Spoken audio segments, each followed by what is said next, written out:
Good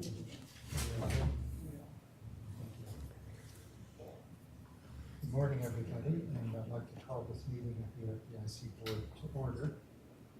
There are several items on the summary agenda this morning. Are there any questions or comments on any items on the summary agenda? Is my mic? Oh, sorry.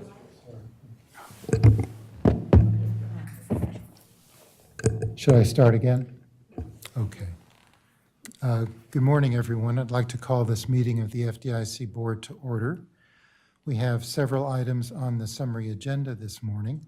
Are there any questions or comments on any items on the summary agenda? If none, may I have a motion to approve the board meeting minutes and resolution and accept the board report on the summary agenda? So moved. Thank you. I'll now call the roll for the vote on all items on the summary agenda. Director Sue? Here. Aye. Aye. Director Chopra? Aye. And I vote aye as well, and the motion is adopted. And we have two related items on the summary agenda this morning. The Deposit Insurance Fund Restoration Plan Semi-Annual Update and Amended Restoration Plan, as well as the Notice of Proposed Rulemaking on Assessments, Revised Assessment Rates. Michael Spencer, Sheikha Kapoor, Ashley Mihalik, and Ryan McCarthy will make the presentation this morning. Mike, if you'd please begin. Thank you. Good morning, Acting Chairman Grunberg and members of the board. Today we are providing the first semi-annual restoration plan update of 2022 and presenting two matters for your consideration: an amended restoration plan and a notice of proposed rulemaking to raise deposit insurance assessment rates. These matters for your consideration are designed to meet two important policy objectives. First, to restore the reserve ratio to 1.35% by the statutory deadline of September 30th, 2028. And second, to support growth in the Deposit Insurance Fund, or DIF, in progressing toward the long-term fund management goal of a 2% designated reserve ratio, which has been reaffirmed by the board on an annual basis since 2011.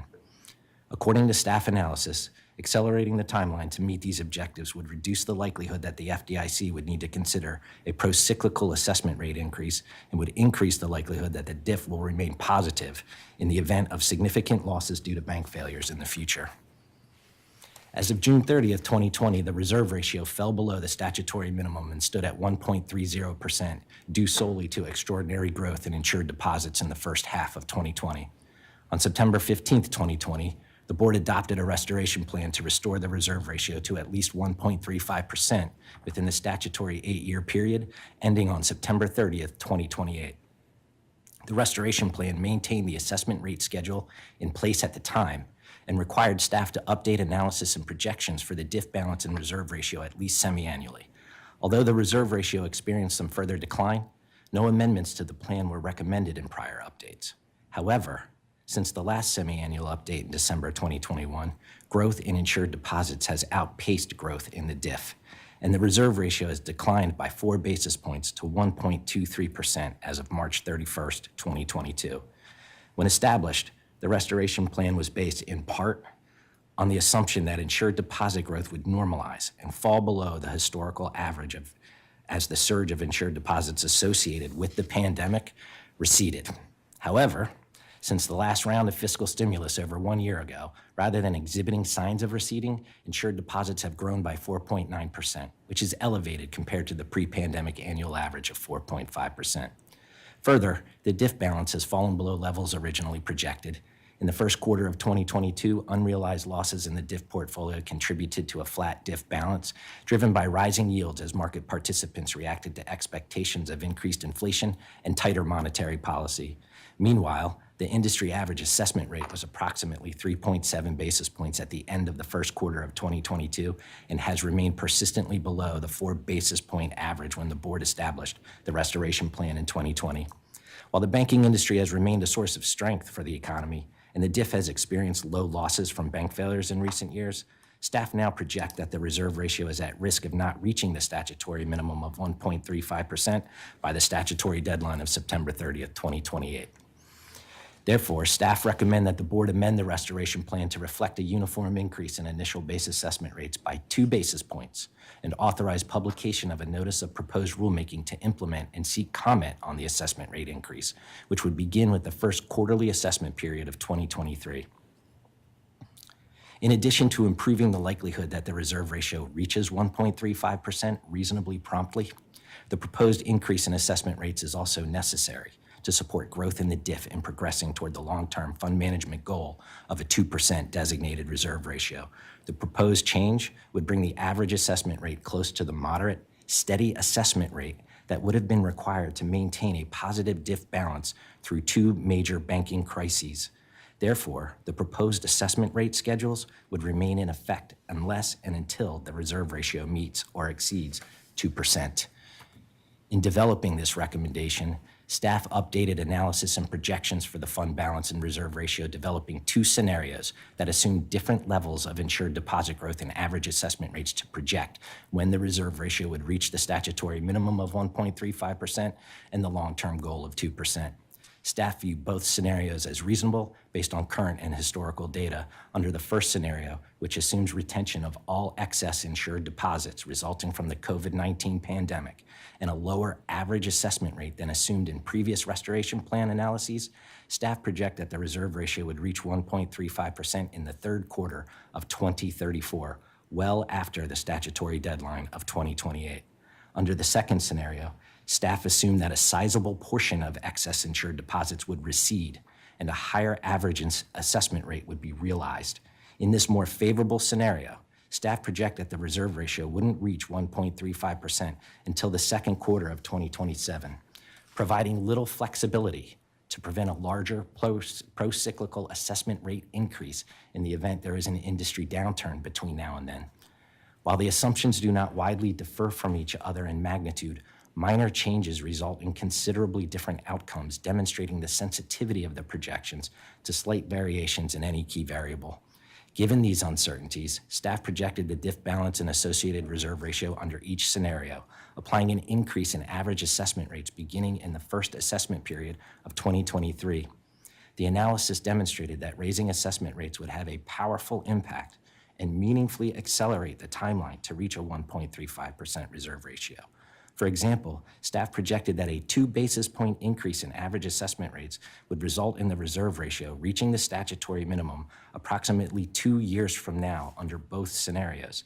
Such an increase would improve the likelihood that the reserve ratio will reach the statutory minimum ahead of the deadline, building in a buffer in the event that any number of uncertain factors materialize, including unexpected losses, accelerated insured deposit growth, or lower average industry assessment rates.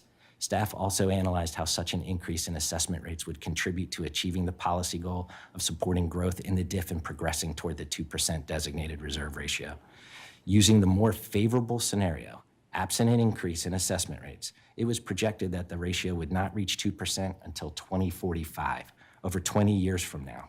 When applying a 2 basis point increase in assessment rates, that timeline would be significantly accelerated by 13 years to the year 2032. Staff also estimated the impact that an increase in assessment rates would have on bank profitability and determined that the proposal would have only a modest effect on industry income, resulting in an average estimated annual reduction of less than 2%. The banking industry continues to report strong earnings, capital, and liquidity and remained resilient as it moves into the second half of 2022. In conclusion, it is staff's view that the proposal appropriately balances several considerations, including the goal of reaching the statutory minimum reserve ratio reasonably promptly, accelerating the timeline for achieving a 2% designated reserve ratio, strengthening the fund to reduce the risk that the FDIC would need to consider a potentially pro-cyclical assessment rate increase, and the overall effect on bank earnings is estimated to be only modest.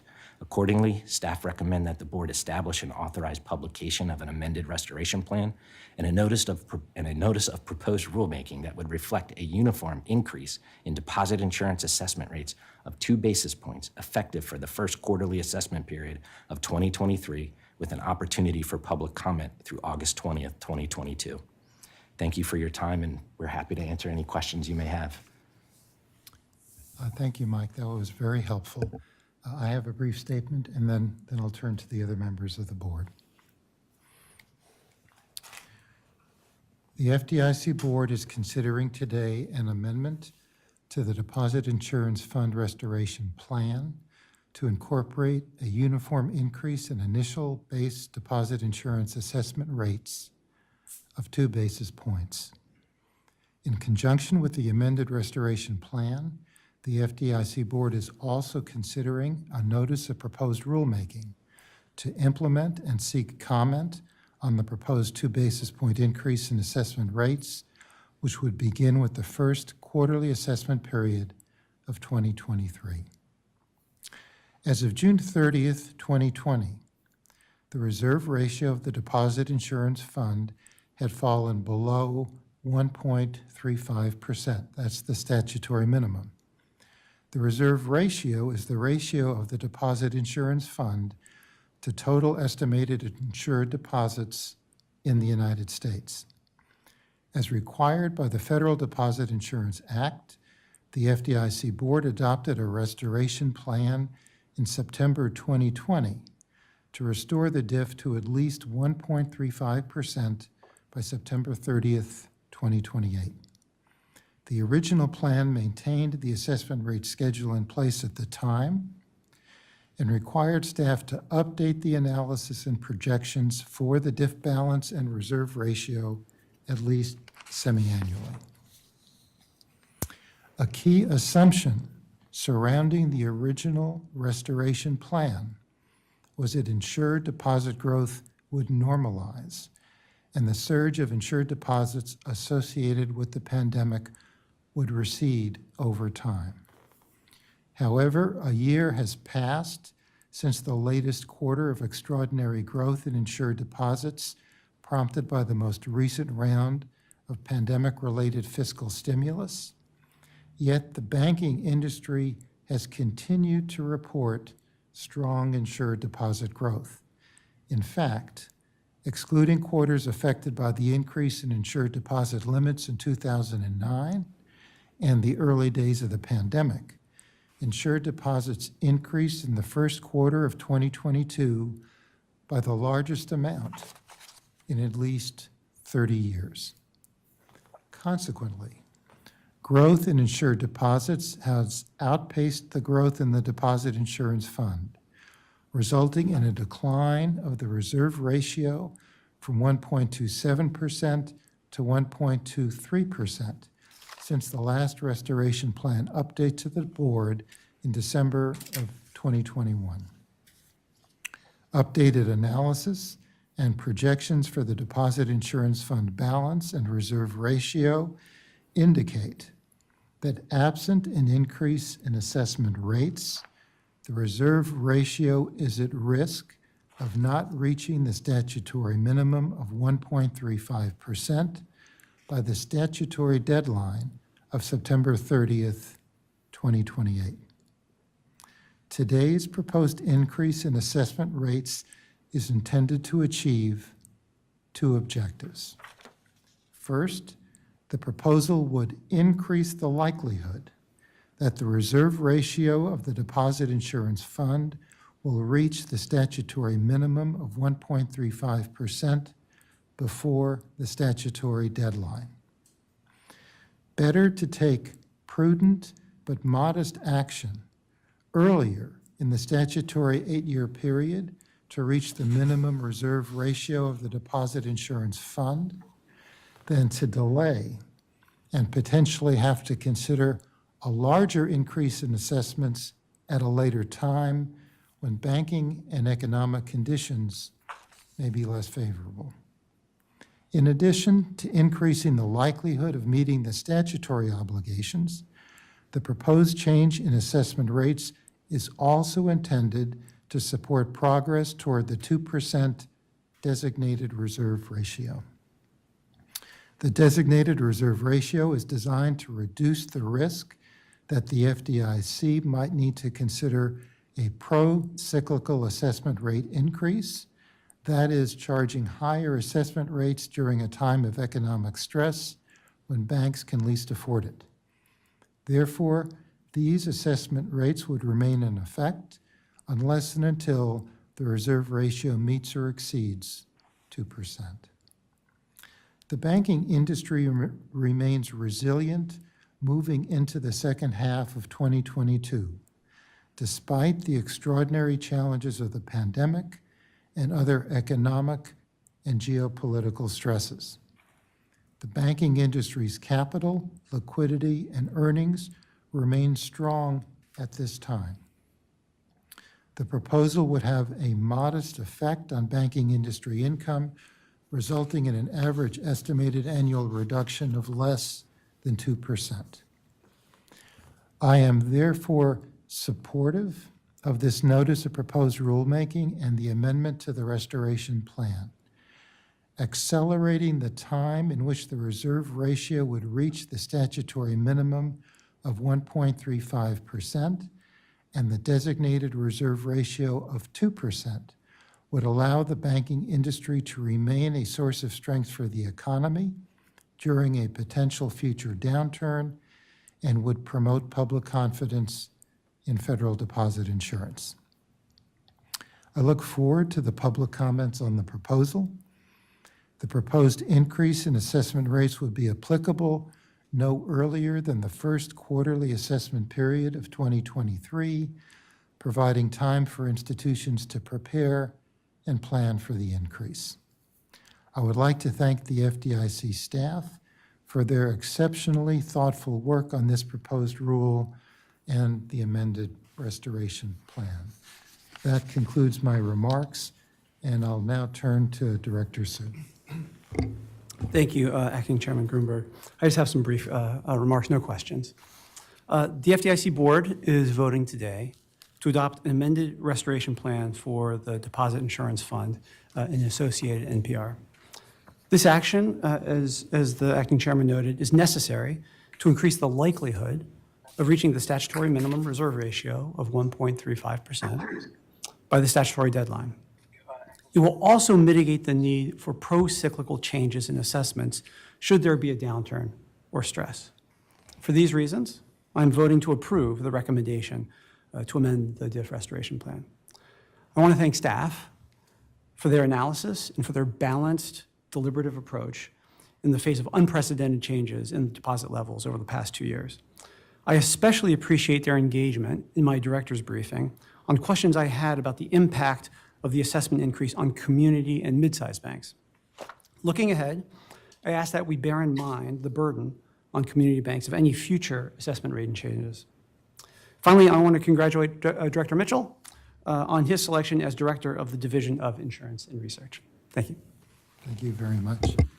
Director Chopra? Well, thank you so much for the presentation and all that you've provided. And you mentioned a little bit about some of the drivers of the reduction since the past 6 months. I believe in December it was 1.27. We're down to 1.23. You mentioned a little bit growth in overall deposits as well as some decline in marketable securities. I wonder if you could just share a little bit more about that decline and how it's affecting your thinking. Sure.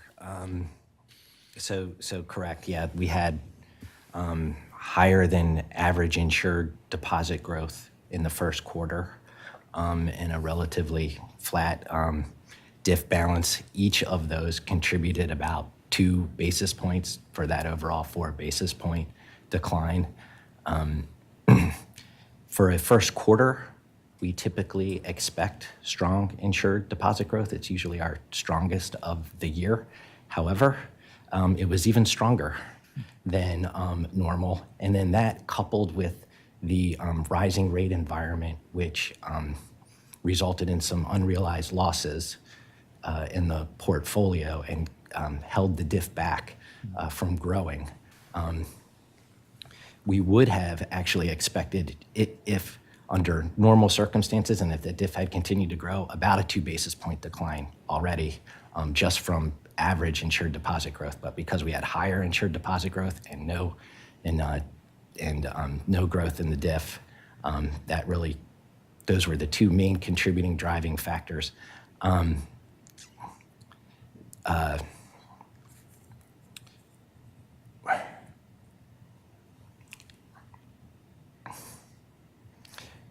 Going forward, unrealized losses will likely remain at least for this quarter as we're in a rising rate environment. So that is definitely going to be a factor going forward that we have to look at. And in addition, we just have not seen any evidence of insured deposits receding at all. So we expect to have at least our annual average growth, which is usually 4.5%. Over the last year, we had 4.9%. So we expect to continue to be facing some of these factors that could hold the reserve ratio back from growing. And I think those are really what is keeping us from, or putting us more at risk of not meeting the statutory deadline if the board does not take action. Well, I appreciate that because I think the uncertainty you shared both in the briefings and today suggests that we need to build in a bit of a cushion before the 8 years because there could be dangers if not. I also just want to follow up on one thing. You're recommending 2 basis points, and I was wondering, could you put that a little bit in context in terms of banking sector income for small institutions versus large institutions as a whole? You mentioned a little bit about you project that it would be a very modest reduction in their net income. Any further you can share about how this will impact the institutions? Sure. So a 2 basis point increase in assessment revenue should contribute about an additional $4.5 billion in 2023 and similar amounts in following years. And so as stated, that's a less than 2% annual reduction for this year as of March 31st, 2022. Banking industry income is strong. It measured $240 billion, $238.9 billion, I think. So it is a very modest effect on industry income. Also, across all cohorts of banks, the impact to ROA is negligible. I think the industry is, continues to report strong earnings and capital, and they are in a good position, I think, to handle the rate increase at this time. Well, good. I want to thank you and your colleagues. One of the FDIC's most important responsibilities is to prudently manage the Deposit Insurance Fund. And the FDIC's ability to credibly guarantee our nation's insured deposits is vital for the stability of the U.S. banking system. The DIF has gone broke twice in the last 30 years. And just as large financial institutions should not expect a bailout from taxpayers, neither should the FDIC. The law requires the board to establish and implement a restoration plan when the fund's reserve ratio falls below 1.35%. As the acting chairman noted, the plan must bring the reserve ratio back above the statutory floor within 8 years. The reserve ratio breached the floor on June 30th, 2020, and in the last 6 months, the situation has deteriorated slightly, with the ratio falling from 1.27 to 1.23%. The fund is currently about $12 billion below the minimum prescribed by law. Given the risk of missing the deadline, it is critical that we take steps now while banking industry profits are robust, as you mentioned. Otherwise, the board may be forced to impose a larger rate hike later when economic conditions may be different. I'm going to vote in favor of shoring up the fund by amending the restoration plan that staff has recommended and by proposing a very small premium increase. These are important short-term actions. And over the long term, as we've discussed, I believe the board should explore potentially new mechanisms to automatically adjust premiums upward or downward based on economic conditions and the reserve ratio rather than relying on potentially ad hoc actions. For example, calibrating assessment rates based on banking sector profitability or a combination of metrics is worth exploration in my mind. The board should also evaluate the relative burden of assessments on banks of varying sizes and complexity, including whether the very largest firms, especially globally systemically important banks, should be paying a higher share of the assessments than they do today, given their risk. Regulators expect a bank board to actively monitor management's execution of the bank's objectives and require adjustments if warranted by changing conditions, and that is sound governance, and that's what we're doing. And I'm pleased we are demonstrating we will hold ourselves to that same standard. Thank you. Any further comments or questions from the board? If none, may I have a motion to accept the DIF Restoration Plan Semi-Annual Update and approve the amended restoration plan? So moved. And a second? Second? Thank you. I'll now call the roll for the vote to accept the DIF Restoration Update and approve the amended restoration plan. Director Sue? Aye. Director Chopra? Aye. I vote aye as well, and the motion is adopted. Next, may I have a motion to approve the request to approve the notice of proposed rulemaking on assessments, So moved? revised deposit insurance assessment rates, just to complete the, I'm off today. So moved. thank you very much. And a second? I second. Thank you. I'll now call the roll for the vote to approve the notice of proposed rulemaking on assessments, revised deposit insurance assessment rates. Director Sue? Aye. Director Chopra? Aye. I vote aye as well, and the motion is adopted. Is there any new business for today's open meeting? If none, I'll adjourn this meeting of the open meeting of the board, and we'll move to closed session. Thank you all very much. Particular thanks to the staff for your excellent work. Thank you. Thank you.